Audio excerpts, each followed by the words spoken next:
The Mesa Chamber of Commerce Inside Business podcast brings you a unique view of Mesa through its vibrant business community and the subjects that are important.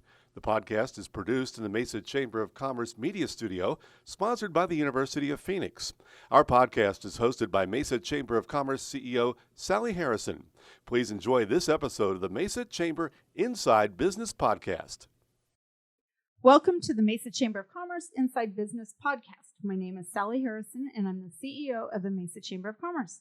Today, we're in the University of Phoenix podcast studio, and joining me as today's guest is Jake Pinholster, the founding director of ASU at Mesa City Center and Associate Dean of Enterprise Design and Operation, among a bunch of other titles that I saw when I was looking at your email to me. And I'm like, I don't even know what title to go with today. Yeah. So Jake, welcome. Thank you. I appreciate it. Yeah, I have more hats than a millinery. I think you do. Yeah.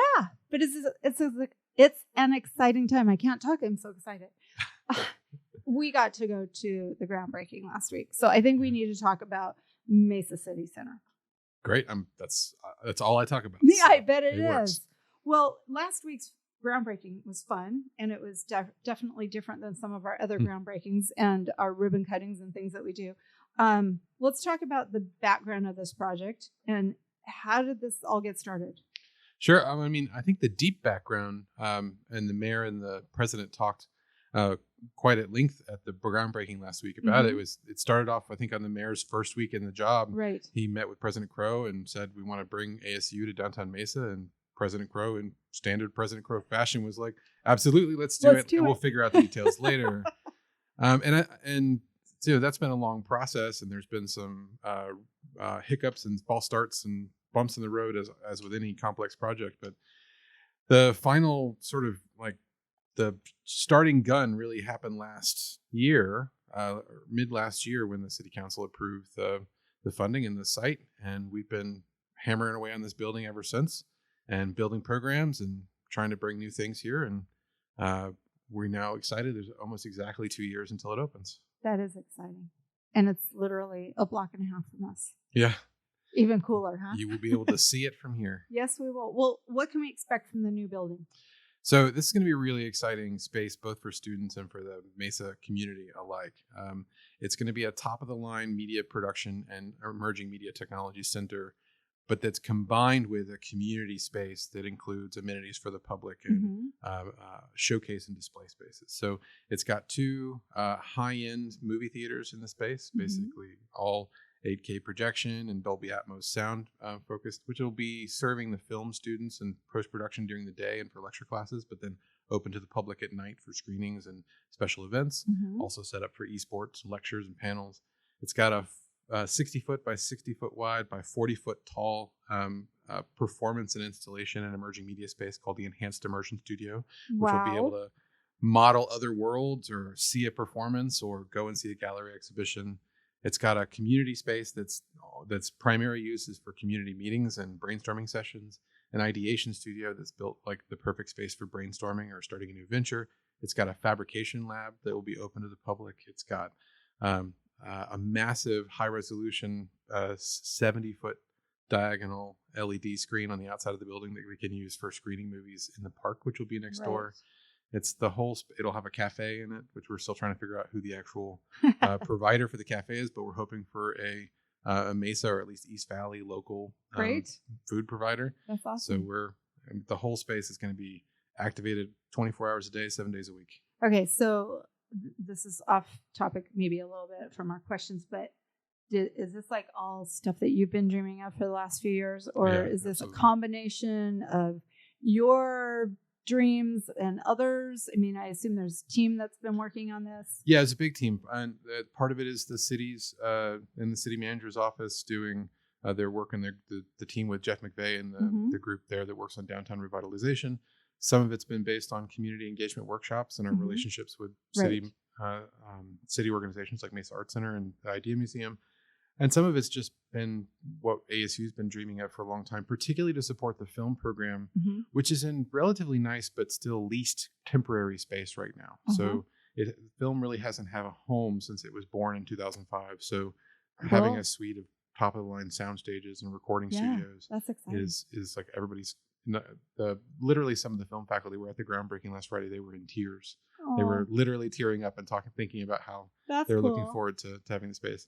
And two of them are also they're Mesa residents, so they were even better, feeling like all sides were being met. That's cool. I can imagine that you're not sleeping at night. Not so much. Just wake up 10 minutes into your sleeping and you're like writing notes. We need this. I need to add this. I need to budget for this. Yeah, particularly right now because I'm under the gun because we only have until April to submit all the new academic programs that are going into the building for approval because we have to have them ready for fall 21 on top of the architecture process and the community engagement. But we're really, part of that waking up in the middle of the night is excitement as much as stress. Sure. So I tell people my standard line these days is we've got 2 years till the building opens, but I already feel like I'm behind. So. Well, you just mentioned academics, so talk about what kinds of academic programs will be in this space. Sure.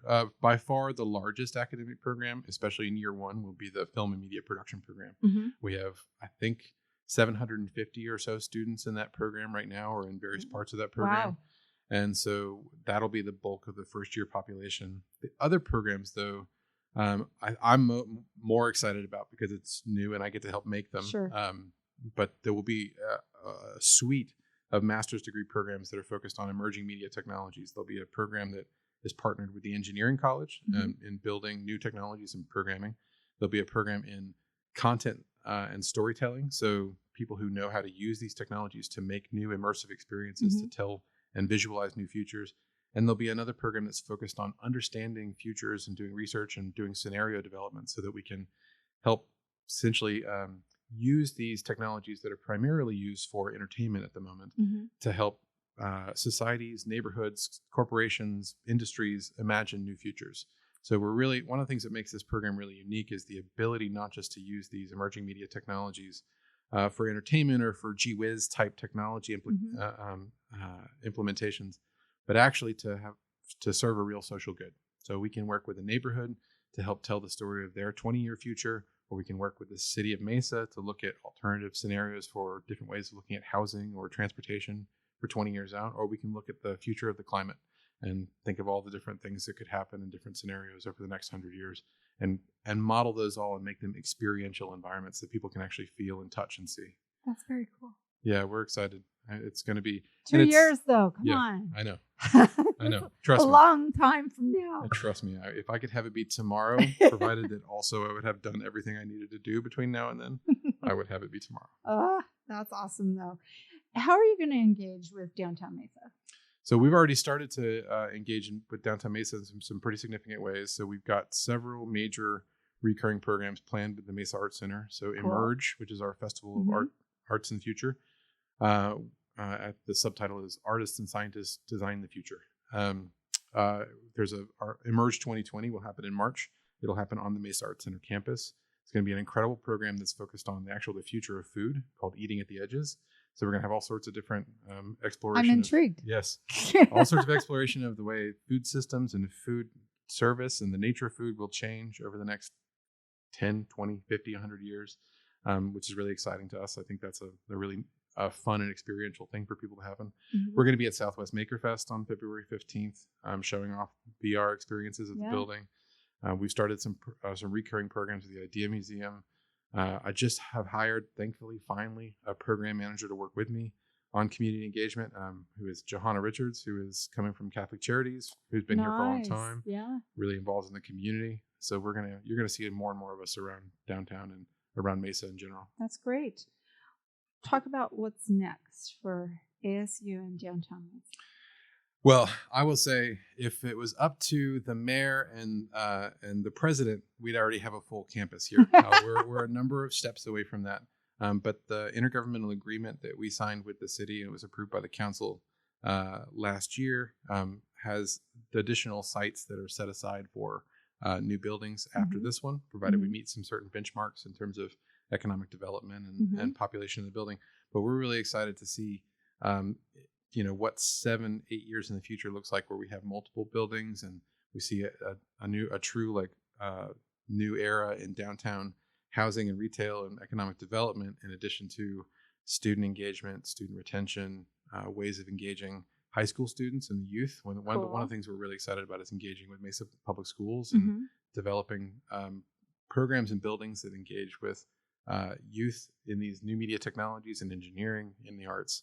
And we think that that's going to be a real center of activity for us. We really want to make the things that ASU does in downtown Mesa a great place for the fusion of university and community, but also a great place for the fusion of engineering and technology, the arts and culture, all in the same space, which doesn't really happen a lot in the world, but That's is a awesome. really incredibly vital way Mm-hmm.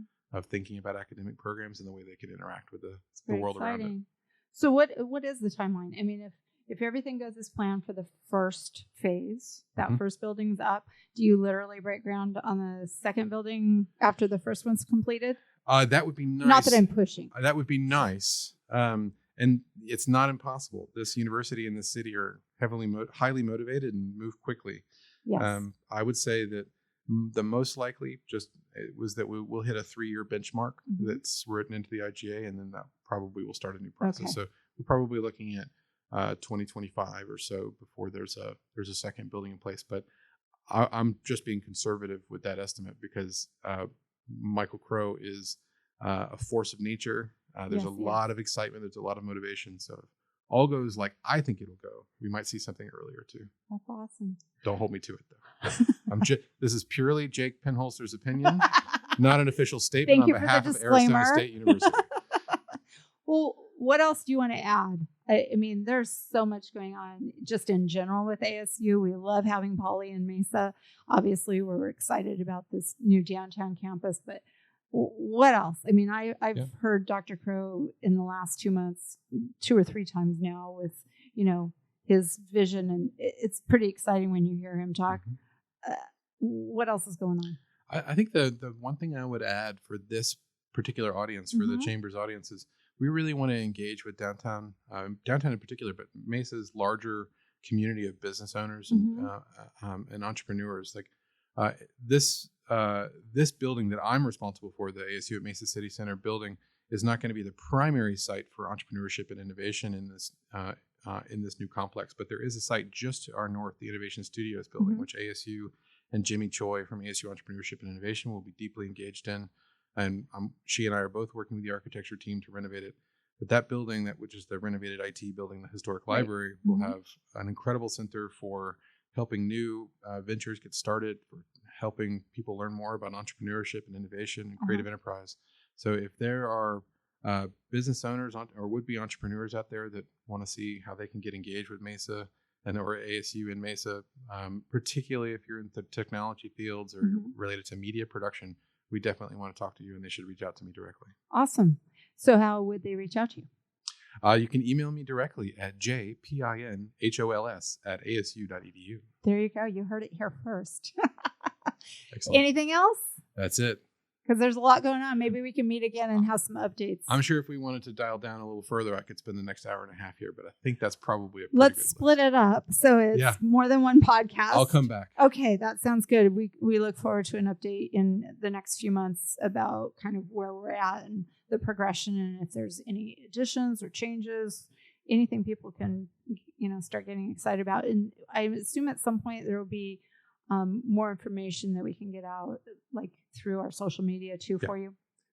Absolutely. There'll be new packages of information, new renderings that come out, new program updates. Cool. There should somebody from the chamber should already be. There's a monthly newsletter that comes out from ASU's Central Communications Office about ASU and Mesa, includes Polytechnic and downtown. We probably need that. I will make sure you get that. Would be good. Yeah. Yeah. I get a Dr. Crow newsletter, but it's not the specific one you're talking about. Yeah, there is a Mesa specific one that would be good. includes program updates. Okay, for Poly so and everybody downtown. should be watching for that. Great. We'll share it. Jake, thanks for being here and joining us today on the Inside Business Podcast. You can find all of our episodes of the Inside Business Podcast at iTunes, Google Play, or your own favorite podcast website. You can also find them online at mesachamber.org. Thank you. Thank you, Sally. This has been a Mesa Chamber of Commerce Inside Business Podcast. You can find all podcast episodes at iTunes, Spotify, or your own favorite podcast website. You can also find them online at mesachamber.org. Content of this podcast is copyright the Mesa Chamber of Commerce, unless otherwise noted.